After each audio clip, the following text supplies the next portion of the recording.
puck drops tonight on the NHL playoffs. I'll be watching. Michele, it's not just you. We've got a guest here to You'll be watching despite being a Toronto fan. I know, but hey, I love the game. What can I say?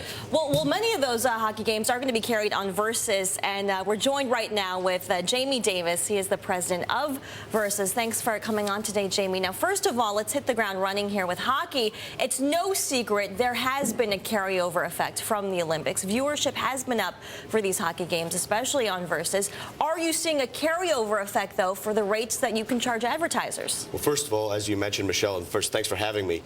It's absolutely true that we've seen this carryover effect. We've had viewership up 23% since the Olympic break, and in the last 8 games, 28%. So this momentum is really great and carrying into the playoffs. And we are absolutely seeing that in the advertising market as well. Last year was a great year for us. Yet this year, with the momentum we had last year and carrying forward, we've actually seen the advertisers, and we're pacing well ahead of where we were last year already. Okay, pacing ahead of last year's advertising sales. Now, we got to talk here about the combination of Comcast as well as NBC. Comcast owns Versus. Now, I know that there are legal hurdles, obviously, to jump over still, but how will that impact Versus' ability to compete for the rights to these major sporting events? Well, we're really not. Right now, as you mentioned, it's still in the regulatory process. So because of that, right now, we are not acting in any way as a joint entity whatsoever. And Versus, we are just continuing with our game plan, which is to do what we do and super serve the fan.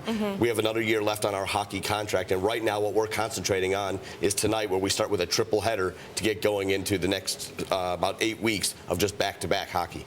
Jamie, I was looking at the odds for Stanley Cup winners before the show. The Caps are at 4-1, the Hawks 9-2, the Penguins and the Sharks both 5-1 odds.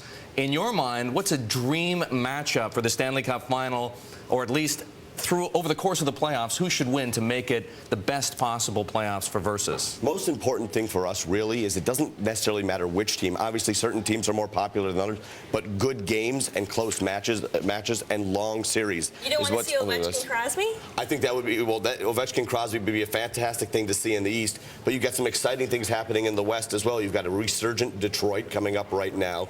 You've got a young, hot Blackhawks team as well on that side. Patrick Kane, Jonathan Tays, etc. But as you mentioned, you've got the Ovechkin Crosby, which is one of the things, and we're kicking it off with our first game of a triple header tonight with Pittsburgh. No question, everybody wants to see good games, but what would it mean for you guys if we ended up with a Stanley Cup final of Montreal versus Vancouver?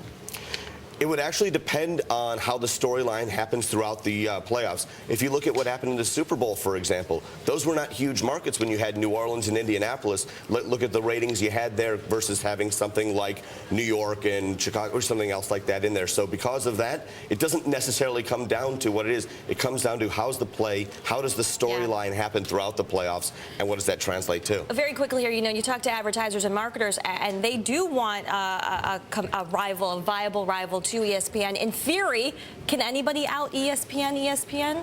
ESPN is great at what they do, and they have a great brand and a great business. We're not trying to become another ESPN. What we're trying to do is we believe that there's a place in the marketplace to sit side by side with them. We're doing something different. We super serve the fan. We have less sports than ESPN has on. Well, you do have that show going head-to-head against SportsCenter now, Daily Line. I wouldn't say it goes head-to-head with SportsCenter. It's not trying to become another SportsCenter, but we did just launch Daily Line last Monday, and it's getting very critically acclaimed. We're very happy with it, but it is not another show with hosts sitting at a desk with a plasma just talking highlights and scores. Jamie, one quick question, 10 seconds to go. I miss Don Cherry down here. Would you ever have him come and do some broadcasts for Versus? Gotta love the clothing. Without question. You wouldn't be able to hear him over his clothes. That's the problem. All right.